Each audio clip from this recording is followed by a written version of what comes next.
وہ شدت کر رہے ہیں تو ان کو اپنی بدقسمتی سے عبرت حاصل کرنی چاہیے اور اہل حق کی طرف رجوع کرنا چاہیے۔ ایک تو یہ سکم، اس کے بعد دوسرا جو اس سوال کے اندر سکم تھا وہ یہ تھا کہ اس نے پہلے جو ہے یہ کہا کہ دیوبندیوں اور بریلویوں کا جو اختلاف ہے یہ ہماری بدقسمتی ہے، بعد میں کہتا ہے یہ اختلاف اسلام کا حسن ہے۔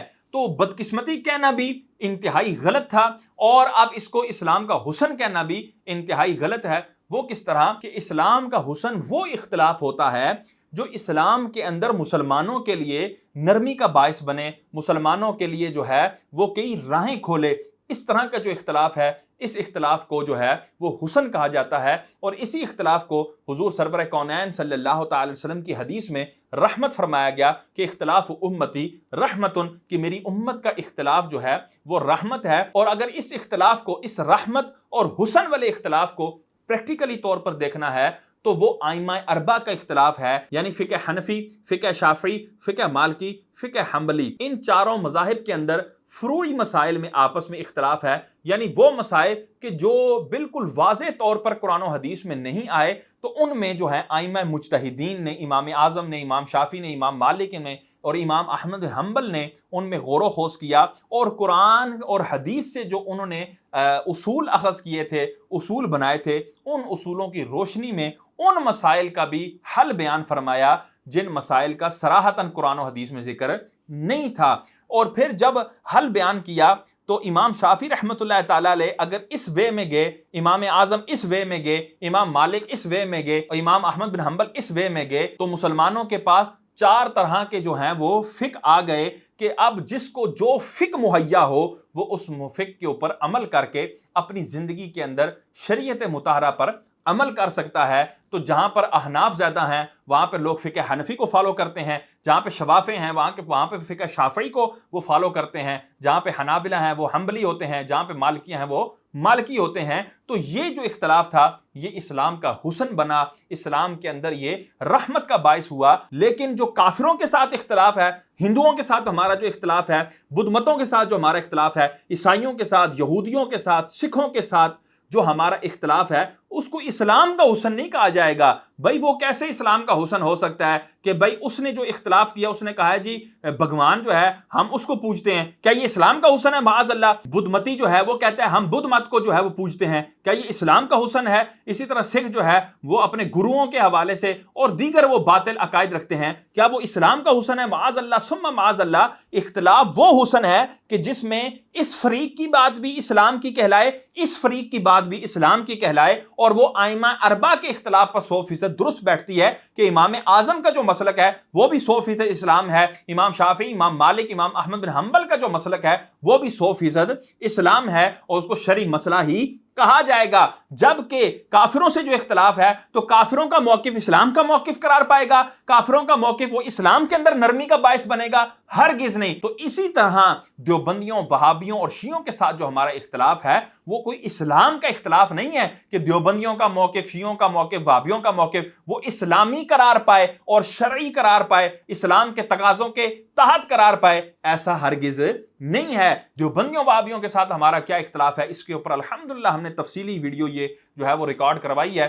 اس کے بعد ہم نے اس کو مزید مختصر کر کے جو ہے وہ ہم نے دیوبندیوں کے اکابر کی عبارات اس ٹائٹل سے بھی اس ویڈیو کو جو ہے اپلوڈ کیا ہے، اور اس سے بھی زیادہ اگر مختصر کسی نے اس ویڈیو کو ملاحظہ کرنا ہو تو یہ تقریباً جو ہے وہ 16 منٹ کے اندر یہ ایک ویڈیو ہے، اور اس میں ہم نے جو ہے وہ کچھ ان کے مغلظات اور ان کی بکواسات اور ان کے عقائد جو ہیں وہ جمع کیے ہیں۔ اس کے علاوہ کثیر ان کے مغلظات وہ ان کی کتابوں کے اندر حشرات الارض کی طرح پھیلے ہوئے ہیں، جن کو بیان کرنا جو ہے ایک نشست کے اندر یہ ممکن نہیں ہے۔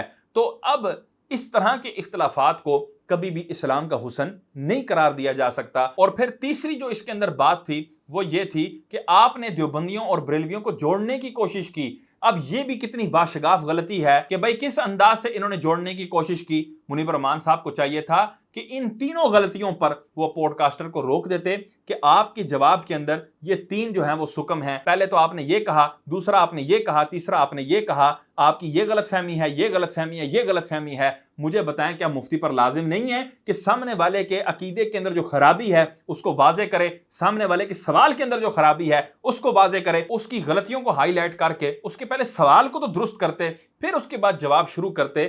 اور اس نے جو سوال کیا اس کا جو متما تھا وہ یہ تھا کہ آپ کے جو مسلک کے لوگ ہیں وہ آپ کا شدت سے رد کرتے ہیں، آپ کے حوالے سے جو ہے جو آپ نے بریلویوں اور دیوبندیوں کو ملانے کی کوشش کی ہے تو اس کے حوالے سے اس پر اعتراض کرتے ہیں، آپ نے جو جماعت اسلامی کے بڑے کی جو ہے وہ تعریف کی اس کے اوپر اعتراض کرتے ہیں، دیگر اس طرح کے شدت سے اعتراض کرتے ہیں۔ اب ان کو اس سوال کے جواب میں تو یہ چاہیے تھا، ایک تو پہلا ان کا فریضہ یہ تھا کہ وہ حکم بیان کرتے، اب دوسرا فریضہ یہ تھا کہ یہ اس انداز سے جواب دیتے کہ دیکھیں جی میری ان بد مذہبوں کے ساتھ جو بیٹھکیں ہیں، ان کے ساتھ جو میل ملاپ ہے وہ دو طرح کا ہے، ایک تو ان امور کے لیے ہے جو کہ سلطنتی امور ہیں اور ان سے ملے بغیر ان سلطنتی امور کے اندر کوئی بھی فیصلہ نہیں ہو سکتا۔ پھر اس کی مثالیں دیتے ہیں، جس طرح مدارس کا مسئلہ آیا، رویت حلال کمیٹی کا مسئلہ ہے، دیگر اس طرح کے بڑے بڑے مسئلے ہیں جن میں تمام مسالک مل کر جب اپنی رائے دیتے ہیں تو پھر حکومت اس کے اوپر کوئی عمل کرتی ہے۔ تو ایک وہ میل ملاپ ہوا جو سلطنتی امور کی وجہ سے ہے،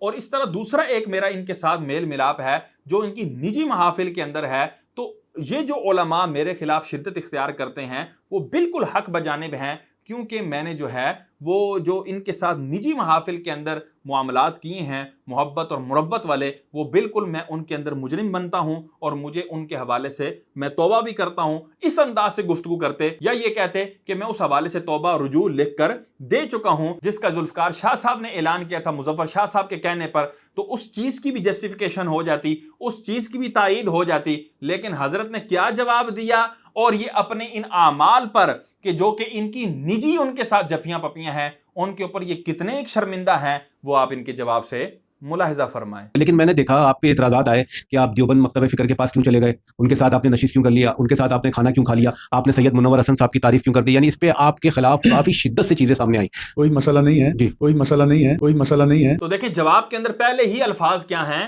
کوئی مسئلہ نہیں ہے، یعنی کہ جو میں نے شیعہ کو جید ممتاز عالم دین کہا یہ کوئی مسئلہ نہیں ہے، میں نے جو شیعوں سے ایوارڈ لیے، شیعوں کو جو ہے نا وہ اتنی تعظیم دی، یہ کوئی مسئلہ نہیں ہے۔ اسی طرح میں نے جو اپنی تفہیم المسائل کے اندر دیوبندیوں کی واردات کے حوالے سے یہ کہہ دیا کہ ان کی عبارات میں توہین الوہیت اور رسالت کا ایہام اور تاثر پیدا ہوتا تھا، جس کی وجہ سے اعلیٰ حضرت نے ان کو متنبع کیا اور اس کو بھی واشگاف الفاظ میں دیوبندیوں کی طرف موسوم نہیں کیا دیوبندیوں کا، تو آگے جا کے حضرت نے تذکرہ کیا، یعنی یہ سکم والی عبارت بھی انہوں نے دیوبندیوں کی طرف منسوب کرنا، دیوبندیوں کی کثر شان تصور کی اور اس کو دیوبندیوں کی طرف واشگاف الفاظ میں واضح الفاظ میں جو ہے وہ منسوب نہیں کیا، اور اس عبارت کے اندر کتنا سکم ہے یہ ہر ذی شعور سمجھ سکتا ہے۔ یہ عبارت جو انہوں نے بیان کی اس میں بھی کوئی مسئلہ نہیں تھا، بعد میں انہوں نے اس کو تسامح کہہ کے اس کو جو ہے وہ حذف کر دیا اور دیگر عبارتیں لے آئے، اس میں بھی کوئی مسئلہ نہیں تھا۔ اسی طرح جو ہے وہ تقی عثمانی کے پوتے کو منہ بھر بھر کے دعائیں دی، اس میں بھی کوئی مسئلہ نہیں تھا۔ ان کے ساتھ نجی مجالس کے اندر بیٹھ کے یہ دعائیں کرتے ہیں، ان کو دعائیں دیتے ہیں، ان سے دعائیں لیتے ہیں، ان کے مدارس میں جاتے ہیں، ان کی مساجد کا افتتاح کرتے ہیں اور ان کے ساتھ جو ہے ہنس ہنس کر یہ کلام کرتے ہیں، یہ کوئی مسئلہ نہیں ہے، اس میں کوئی سلطنتی امور نہیں ہوتے، یہ ان کے اپنے امور ہوتے ہیں جن کی بنا پر یہ سارے معاملات کرتے ہیں، لیکن یہ کوئی مسئلہ نہیں ہے۔ تو ہمارے وہ علماء جو اس بات کے قائل ہیں کہ جی حضرت نے توبہ کر لی یا توبہ لکھ کے دے دی ہے یا ہم لگے ہوئے ہیں ان سے توبہ کروانے کے لیے، یہ ان کے منہ پر تماچا ہے کہ بھائی کوئی توبہ شوبہ نہیں ہے، کیونکہ مسئلہ ہی نہیں ہے، مسئلہ ہوگا تو توبہ ہوگی، مسئلہ ہے ہی نہیں تو توبہ کس بات کی؟ کوئی مسئلہ نہیں ہے۔ جی، مسئلہ یہ ہے کہ اگر ہم پاکستان کی تاریخ بھی دیکھیں جی، تو کسی ایک مکتب فکر نے تنہا کوئی بڑا مورچہ سر نہیں کیا۔ آپ دیکھیں کہ تحریک پاکستان میں سب شامل تھے، قیام پاکستان کے بعد جو تحریک ختم نبوت 1953 میں چلی جی، اس میں سب شامل تھے، علماء کے 22 نکات مرتب ہوئے جی، جو ہمارے دستور کا پہلے دیباچہ قرار پائے جی، اور پھر مؤثر حصہ قرار پائے۔ اس کے بعد 1973 کا دستور بنا تو تمام مکاتب فکر کے علماء شامل تھے اور ان کی اجتماعی کاوشیں تھیں کہ ہمارا دستور دنیا کے تمام دساتیر کے مقابلے میں اسلام کے قریب تر ہے۔ پھر 7 ستمبر 1974 کو ارتداد قادیانیت جی، اور انکار ختم نبوت کے کفر ہونے کے بارے میں جی، آئینی ترمیم پاس ہوئی جو سیکنڈ امینڈمنٹ کہلاتی ہے، جی، وہ بھی سب کے اتفاق رائے سے جد و جہد کی۔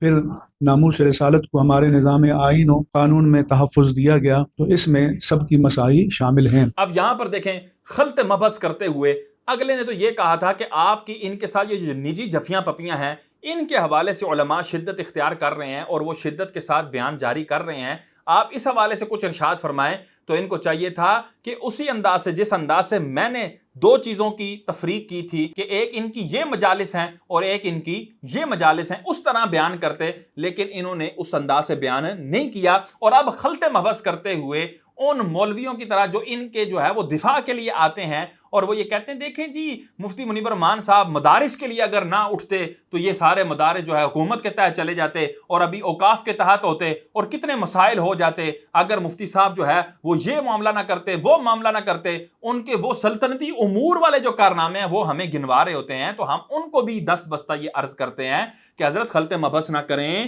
آپ جو سلطنتی امور ہیں جن کو سیدی و سندی اعلیٰ حضرت علیہ رحمہ نے بھی مستثنا قرار دیا ہے کہ سلطنتی امور جو ہیں وہ مستثنا ہیں، تو بھائی وہ جو آپ کے سلطنتی امور ہیں ان پر کس نے اعتراض کیا؟ ہماری کسی ویڈیو کے اندر بھی آپ ان کی وہ تصاویر، وہ ویڈیوز نہیں دکھا سکتے جن کے اندر یہ اس طرح کے سلطنتی امور میں تقی عثمانی کے ساتھ بیٹھے ہوئے ہیں، اسی طرح فضل الرحمان کے ساتھ بیٹھے ہوئے ہیں، شیعوں کے کسی بڑے کے ساتھ بیٹھے ہیں۔ کبھی بھی آپ وہ تصویر اور ویڈیو نہیں دکھا سکتے۔ ہم نے جتنی بھی ویڈیوز اور تصاویر چلائی ہیں وہ ان کی نجی محافل کی ہیں، وہ ان کی نجی طور پر جفیوں پپیوں کی ہیں، وہ ان کی نجی مروت اور محبت اور مودت کے معاملات ہیں، اس پر ہم نے اعتراض کیا ہے۔ تو یہاں پر منیب الرحمان صاحب کس طرح خلط محبس کرتے ہوئے ان امور کو ذکر کر رہے ہیں جو سلطنتی امور ہیں، اور بھائی وہ ہمارا موضع نزاع نہیں ہے، ہمارا موضع اختلاف نہیں ہے، ہمیں ان پہ اختلاف نہیں ہے۔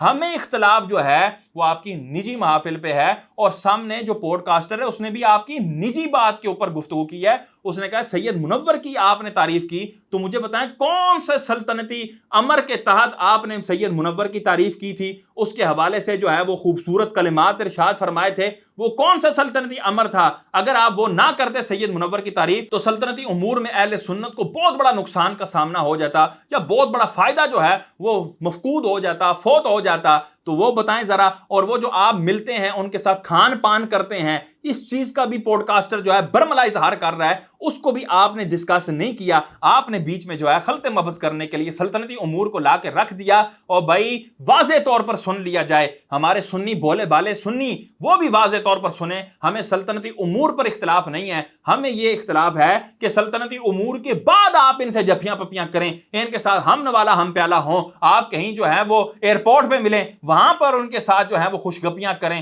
ان کے ساتھ محو گفتگو ہو جائیں اور اس طرح کے معاملات کریں۔ ہمیں ان چیزوں سے اختلاف ہے تو کسی امر کو اتنا ہی رکھا جائے گا جتنی اس کی ضرورت ہے اور حاجت ہے۔ اگر کسی نے اپنی جان بچانی ہے اور اس کے لیے اس کو سور کھانا پڑتا ہے تو ایسا نہیں ہے کہ پورے کا پورا روسٹ کر کے جو ہے نا اس کو کھا جائے، اس کی کلیجیاں بھون بھون کے کھا رہا ہو، اس کے دل بھی بھون بھون کے کھا رہا ہو، اور مزے لے لے کے اس سے جو ہے نا وہ کوفتے بنا بنا کے کھا رہا ہو۔ اور بھائی زندگی کی رمق واپس لانی ہے تو سور اتنا کھانا جائز ہے جتنے سے زندگی کی رمق واپس آ جائے، کتا اتنا کھانا جائز ہے جتنی سے زندگی کی رمق واپس آ جائے۔ اور بالکل مسئلہ شرعیہ واضح ہے کہ اگر زندگی کی رمق آنے کے بعد اس نے مزید لقمے لیے تو وہ حرام کھانے والا کہلائے گا اور وہ گنہگار ہوگا۔ تو یہاں پر بھی ہم یہی کہتے ہیں کہ جتنی ان کی ضرورت تھی آپ کو اتنی ضرورت تک ہی رہتے تو اچھا تھا، اتنی ضرورت تک ہی آپ محدود رہتے تو بہترین تھا، لیکن آپ ضرورت سے بڑھ کر آگے ان کے ساتھ دوستی اور محبت اور مروت والے معاملات کیے،